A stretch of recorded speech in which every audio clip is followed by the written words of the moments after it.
Sexta-feira, dia de Ao Ponto especial de eleições, já estamos aqui, como em todas as semanas, em videoconferência, dessa vez para falar da pesquisa Datafolha, que acabou de sair nesse momento em que a gente está gravando, já início da noite de quinta-feira. Temos dados de São Paulo, Recife, Rio de Janeiro e Belo Horizonte para comentar, né, Roberto Maltic? É isso mesmo, Carol. E a gente também vai falar sobre a imprevisibilidade das pesquisas, ou seja, até que ponto, por exemplo, a própria pandemia pode afetar a presença dos eleitores nas urnas no dia 15 de novembro. A gente também vai falar sobre um assunto bastante grave. É impressionante o número de assassinatos de candidatos nas eleições de 2020 em todo o país. Pipocam casos de homicídios nas eleições deste ano. E a gente vai terminar, naturalmente, falando um pouco sobre o sistema eleitoral dos Estados Unidos, que realmente deixa todo mundo, no mínimo, muito apreensivo. Já estão conosco os nossos convidados de sempre, o Thiago Prado, editor de País, e o Paulo Celso Pereira, o editor executivo do Jornal Globo. Thiago Prado, situação do Celso Russomano em São Paulo, muito complicada, ladeira abaixo, o candidato do presidente Jair Bolsonaro, né? Isso, o Russomano, pelo visto, né, acabou acontecendo com ele o que aconteceu nas outras eleições, um derretimento muito claro, né, mesmo com a entrada do Bolsonaro na campanha. O Bolsonaro gravou vídeo para ele teve ali num momento, na semana passada, a gente até comentou de uma diferença ali de estratégia política com relação ao Crivella, o Crivella usando muito o Bolsonaro, ele passou a não usar tanto, depois voltou a usar novamente, depois reportagens mostraram que havia um racha ali na campanha sobre o uso ou não do Bolsonaro. Fato é que ele chega aí nesse Datafolha divulgado há pouco, com quase 47%, com 47% de rejeição, é um número muito alto, assim, né? E subiu muito, né, Thiago? Só para registrar, a rejeição subiu de 38% para 47%, não é pouca coisa, é uma disparada na rejeição russomana, né? Sim, então a despeito dele ter o marqueteiro do Temer, que a gente frisou aqui, a despeito de ter o apoio do presidente da República com alta popularidade, mesmo assim ele cresceu em rejeição, como nas outras campanhas também. E o que chama atenção aqui, né, a gente estava aqui sempre especulando, né, nos nossos programas, né, quando o Russomano cair, se o Russomano cair, quem é que vem, né, para o lugar dele, né? A gente falava aqui, né, da dificuldade do Boulos de sair desse teto e a pesquisa mostra mais uma vez que o Boulos tem dificuldade de crescer justamente num eleitorado mais popular, que é esse que aí vai começando a derreter, onde vai começando a derreter o Celso Russomano. E a gente tem aí a surpresa, e eu considero uma surpresa, o crescimento do Márcio França. Nós comentávamos aqui em alguns programas, né? E eu mantenho isso que eu falei, porque nessas coisas de causa e consequência, muitas vezes determinadas situações acontecem em campanha que a gente procura explicações, mas que não necessariamente tem a ver com alguma postura do candidato. Nós comentávamos aqui que o Márcio França tinha uma dificuldade muito grande por conta dessa dificuldade de estabelecer uma identidade, já que ele é de um partido de esquerda, tentou sinalizar para o Bolsonaro e, né, ficava ali com uma dificuldade muito grande, né, de ser o antidória quando a candidatura do Russomano foi posta. E mesmo assim, ele cresceu. Márcio França, do PSB, tinha 8, manteve os 8. Foi a 10, agora aparece com 13%. Tem entre 10 e 16, considerando a margem de erro.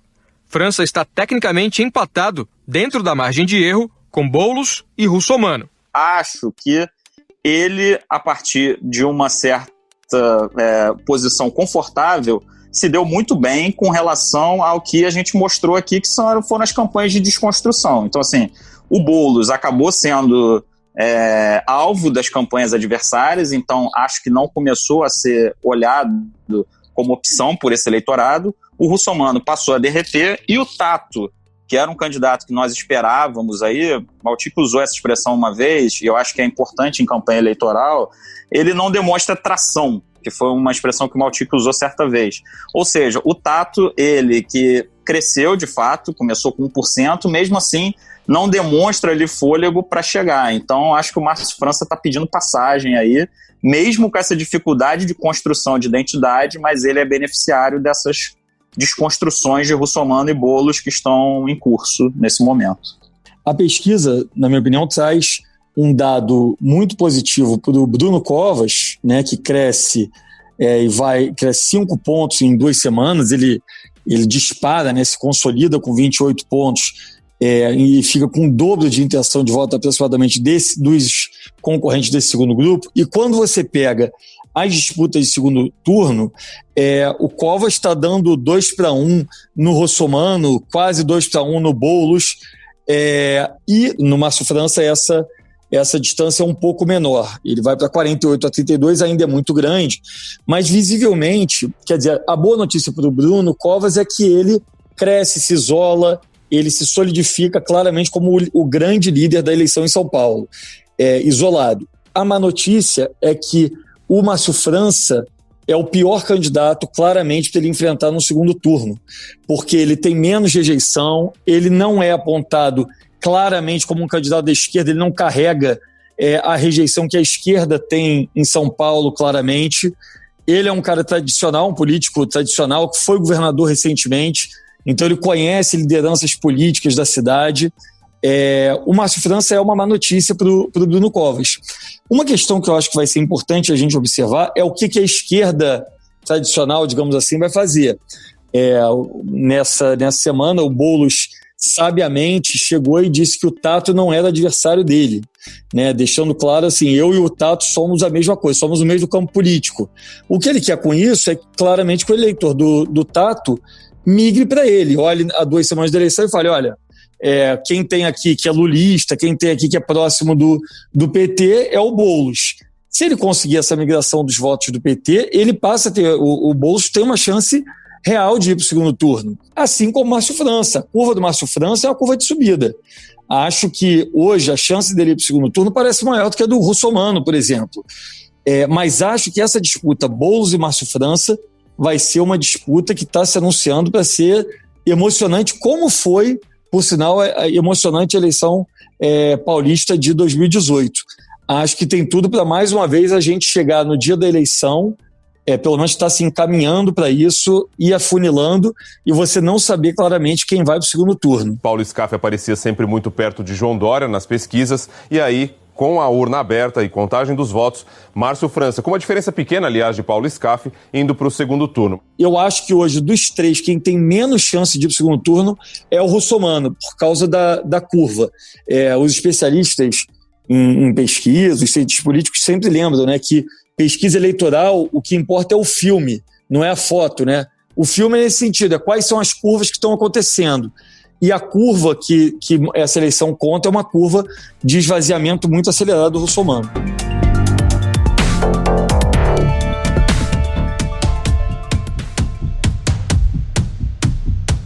Vamos falar de Rio agora, gente, o que a pesquisa Datafolha mostra. O Eduardo Paes se consolidando na liderança, passa de 28% para 31%.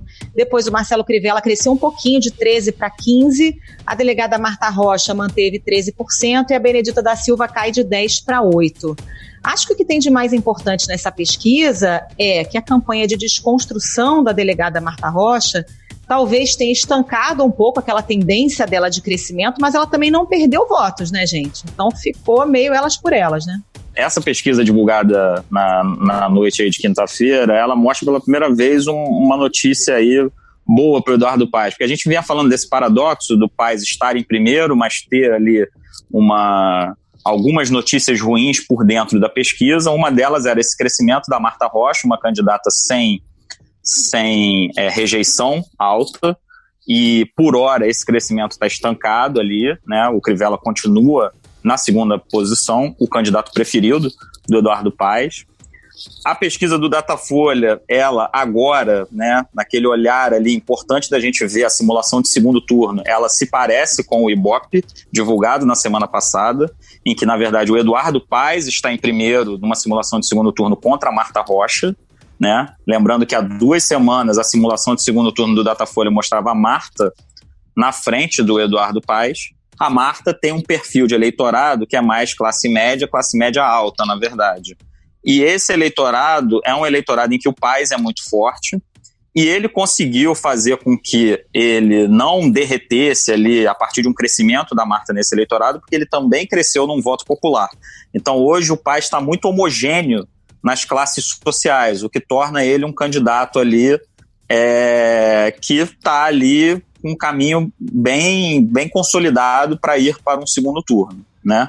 O que eu acho importante da gente falar sobre o prefeito Marcelo Crivella, né, que essa semana a gente publicou várias matérias sobre ele numa reta final de campanha, usando da prefeitura para ter algumas políticas de redução de IPTU, indo em inauguração de obra, dando cargo para uma funcionária, para uma mulher que pediu numa agenda. Então, assim, fazendo de tudo ali para se garantir no segundo turno.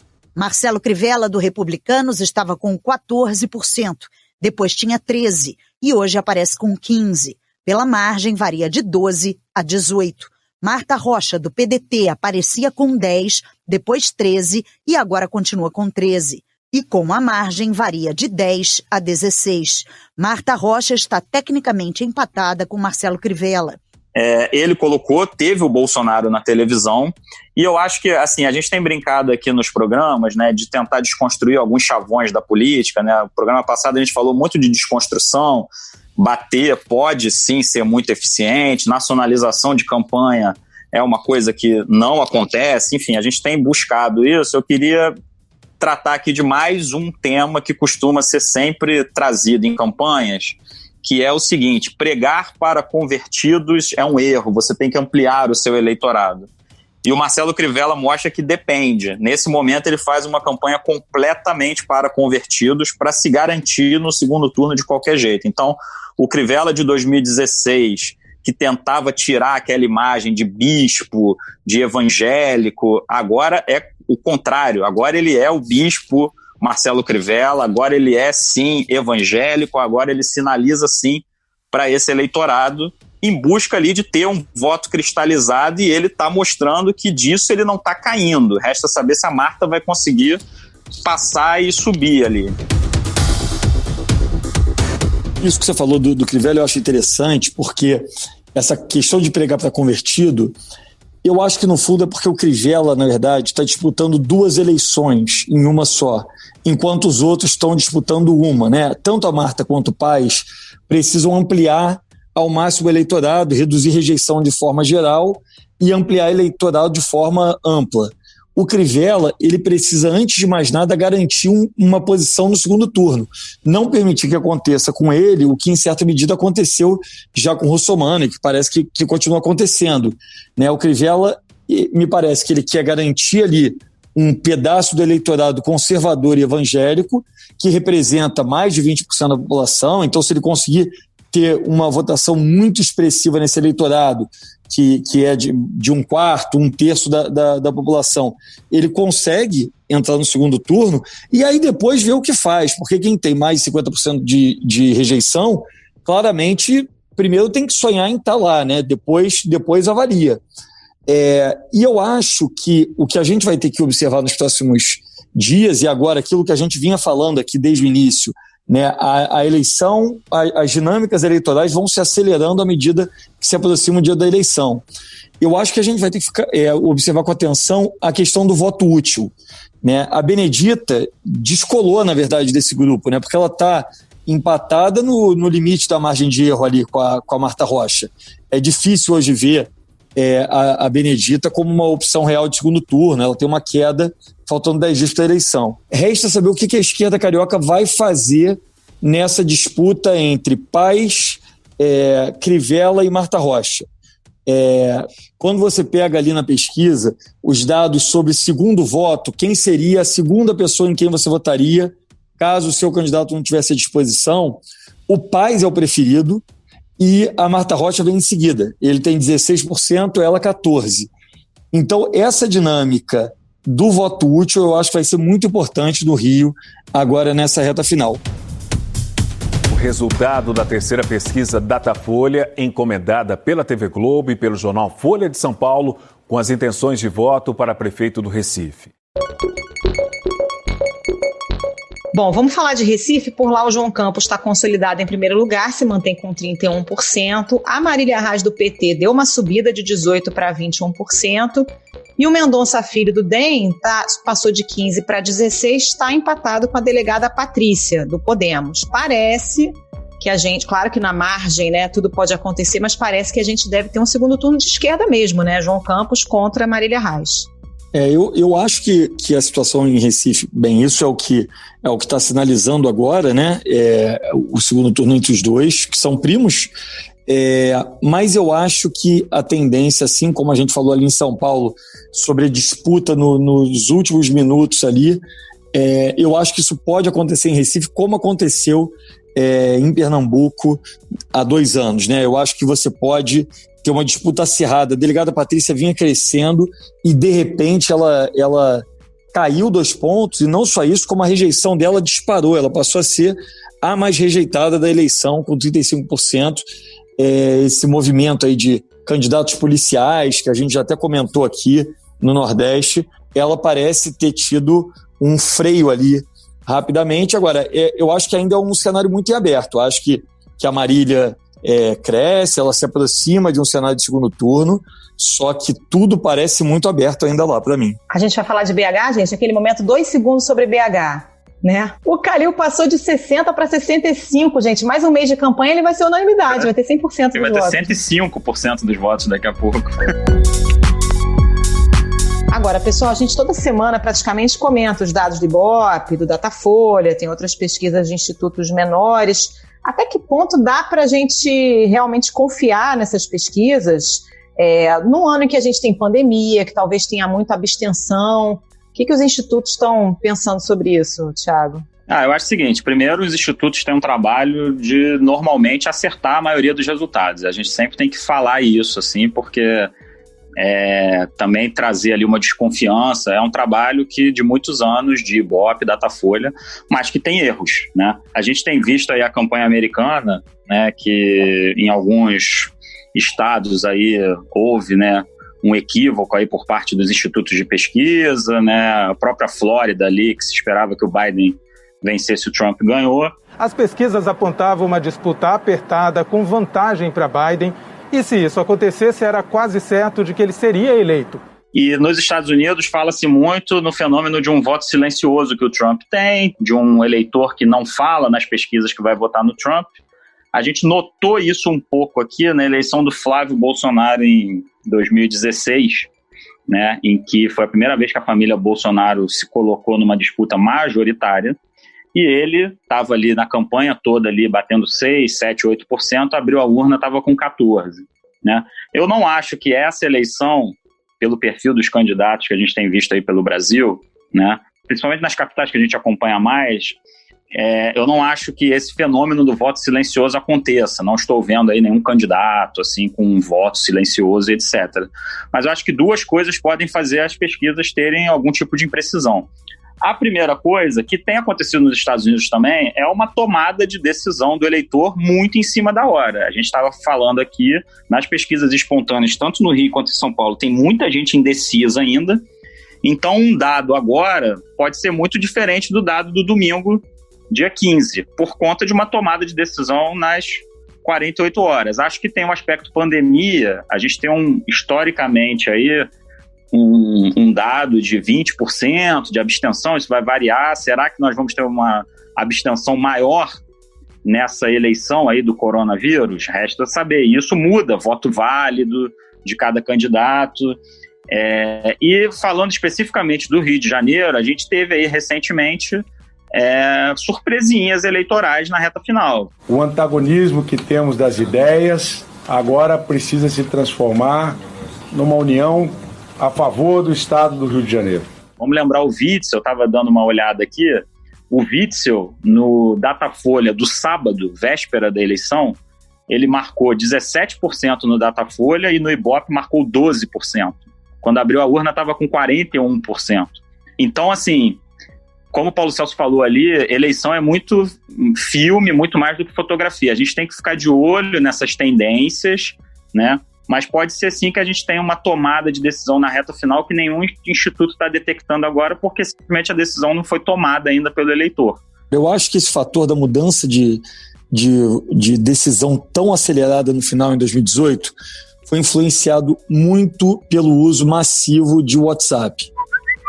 Né? Isso é algo razoavelmente detectado. Acho que o WhatsApp foi a grande ferramenta e a grande novidade da eleição de 2018.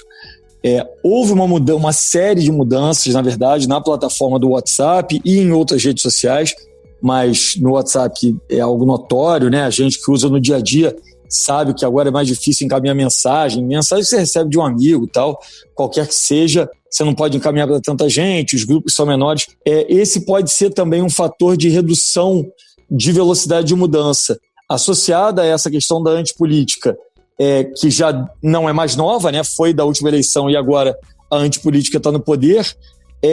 Qual vai ser a força das redes sociais na eleição? Isso eu acho que é uma questão bem aberta. A polícia procura o assassino de um candidato a vereador de Nova Iguaçu morto a tiros nesse fim de semana. O Edivaldo Dodósola tem as informações, porque né, esse é o segundo caso em menos de 15 dias na cidade. Número assustador, hein? Tem um assunto sério, pesado, que é a questão da violência nas campanhas. O Globo, inclusive, vai começar uma série sobre isso, né, Thiago? Com um número de mortes grande entre candidatos. Isso, vamos fazer um teaserzinho aqui, sem spoiler. Domingo agora, a gente está começando uma série aí, contando aí, né, muitas histórias de assassinatos de candidatos pelo Brasil de 2018 para cá. Os relatos, assim, a apuração está muito boa, é muito impressionante o que acontece no Brasil nos últimos tempos, né? E a gente viajou o Brasil para fazer esse tipo de reportagem. Vale muito a pena acompanhar o trabalho. Vai ser uma série que começa no domingo e que a gente continua aí durante a semana. A gente aqui no Rio sempre acompanhou muito essa coisa de crime política, né? Por conta de muitos representantes aí, tanto do tráfico quanto da milícia, tiveram a ousadia no Rio de Janeiro, especialmente nos anos 2000, de tentar se eleger para cargos eletivos, né? E o crime organizado ali, nos anos 2010, a gente estava ali com o boom da UPP também, havia ali um clima de segurança pública, a gente voltando a ter um mínimo de paz aí em algumas comunidades, etc. Isso acabou indo para o espaço ali em 2012, 2013, o caso Amarildo, né, é o caso ali que é o turning point, eu acho, das UPPs. E a gente tem, desde então, aumento nos índices de criminalidade do Rio. Claro, isso sobe, isso desce, mas no fim das contas a gente continua com muitas favelas no Rio de Janeiro comandadas pelo crime organizado. E o que a gente está reparando nessa eleição? Novamente, de novo, há organizações para que o crime organizado eleja representantes para o Legislativo no Rio de Janeiro, na Baixada Fluminense também. A gente está de olho nessas candidaturas. E a gente pretende contar um pouco dessas histórias aí a partir da série que a gente vai tocar a semana toda. E até o domingo da eleição a gente tem uma matéria especial sobre o tema. É triste, mas é uma realidade do Brasil, essa ligação aí de crime organizado e entrada na política. Mas a gente também não pode perder de vista que em vários casos não tem a ver com isso, né? Em vários casos tem a ver com um ataque político mesmo, um cerceamento da liberdade democrática, né? Você tem o Brasil, é um país que você assassina, você tem muitos casos de assassinato de pessoas críticas a determinado gestor, a determinado grupo político. Então, no caso da violência, né, que acaba sendo um ataque à própria democracia, né, a violência contra um candidato, você tentar impedir que determinada pessoa vire representante popular, ela tem, de um lado, esse fenômeno de ser uma guerra de quadrilha, no caso de várias pessoas, e no caso de vários outros, é apenas o ataque de um grupo criminoso contra alguém que está ali se candidatando e que eventualmente é crítico a esse grupo, eventualmente esse grupo criminoso vê como uma ameaça de denunciá-lo.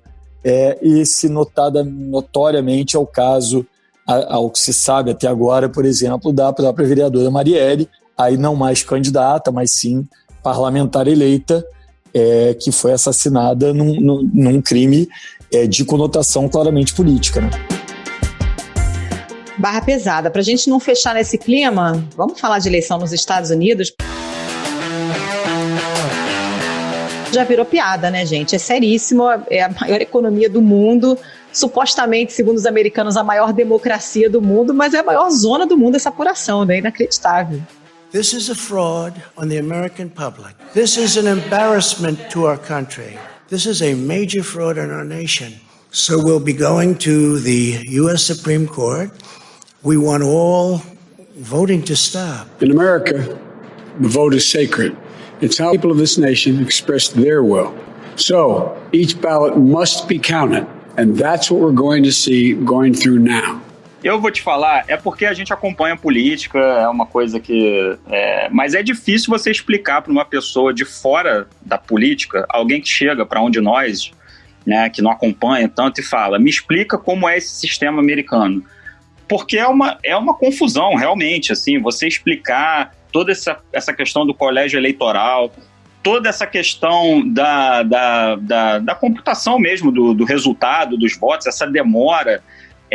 essa coisa da votação por correspondência, que é um negócio que a gente estava até brincando aqui fora do ar, se isso fosse apresentado em qualquer outro país, etc., né, isso seria chacota. Você imagina no Rio de Janeiro, a gente estava falando de crime político agora, quer dizer, o morador de Rio das Pedras, do Complexo do Alemão, mandando a sua cartinha com o voto, né?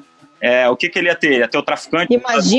Imagina o carteiro da zona de milícia, Thiago. Pois é. Ele não ia trabalhar. Imagina o carteiro saindo com os votos de uma região de milícia. Pois sem condição, entendeu? Né? Com o miliciano do lado, com o traficante do lado, com um fuzil. Então, assim, são tantos componentes inacreditáveis da maior potência do mundo e etc. É incrível a gente... né, que em muitos aspectos, né, a gente está muito atrás deles. Nesse quesito a gente dá aula, com relação à simplicidade do processo eleitoral numa eleição majoritária, quem tem mais votos ganha, e uma urna eletrônica que pega e entrega o resultado na noite mesmo de eleição. E aí você facilita a narrativa de um cara como o Trump, que quer, claro, embaralhar o jogo, porque ele chega e diz, gente, não dá para aceitar cédula de votação que o cara recebeu em casa sem ter pedido. E isso aconteceu em um monte de estado. Tipo assim, tudo bem, esse é do jogo, a regra é essa, vale o que tá na regra. Mas é óbvio que isso é, sei lá, bizarro, para dizer o mínimo, você ter 10 formas diferentes de contabilizar os votos. Enfim. Mas quando ele ganhou, ele não questionou, Vamos deixar né? o Baltic fazer a defesa do sistema federativo americano e as particularidades de cada condado poder decidir o que faz ao definir o presidente da maior potência global, ou segunda maior, agora que a China está chegando. A gente não pode ter a esperança que, por conta de toda a bagunça que a gente viu na eleição de 2020, na próxima eleição americana, esse sistema esteja modernizado ou adaptado. É muito mais difícil do que a gente imagina. A própria definição de mudança na legislação americana é muito mais complexa. Mudar a Constituição americana é quase impossível. E já há algumas mudanças em estados, alguns estados melhorando o seu sistema, mas esse é um processo muito lento. Não somos só nós, a gente gosta muito de ridicularizar a nossa conduta em processos eleitorais, mas tem de tudo aí pelo mundo. E só para falar um pouquinho da nossa urna eletrônica, vale a pena lembrar, o próprio Tribunal Eleitoral chama hackers para tentar derrubar a nossa urna eletrônica. Por vários anos, eu mesmo em Brasília já acompanhei essa pauta, os hackers todos lá trabalhando incansavelmente para tentar furar os bloqueios de segurança, e eu acho que uma vez eles conseguiram furar uma primeira camada de bloqueio. Então realmente é um sistema que a gente não pode negar, e assim, a gente se critica muito, mas do ponto de vista da urna eletrônica, até que se prove o contrário naturalmente, é um sistema muito interessante.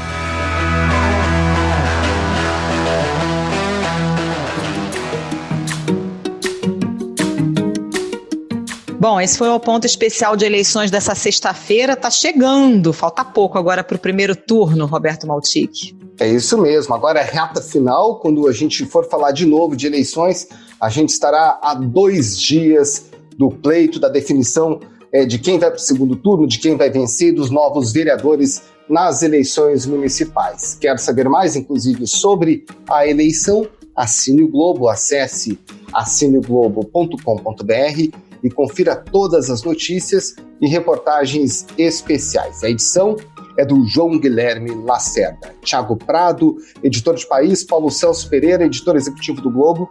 Muito obrigado pela participação de vocês mais uma vez e até a semana que vem. Tchau. Tchau, pessoal. Valeu, gente. Tchau, tchau. Valeu, gente. Até mais.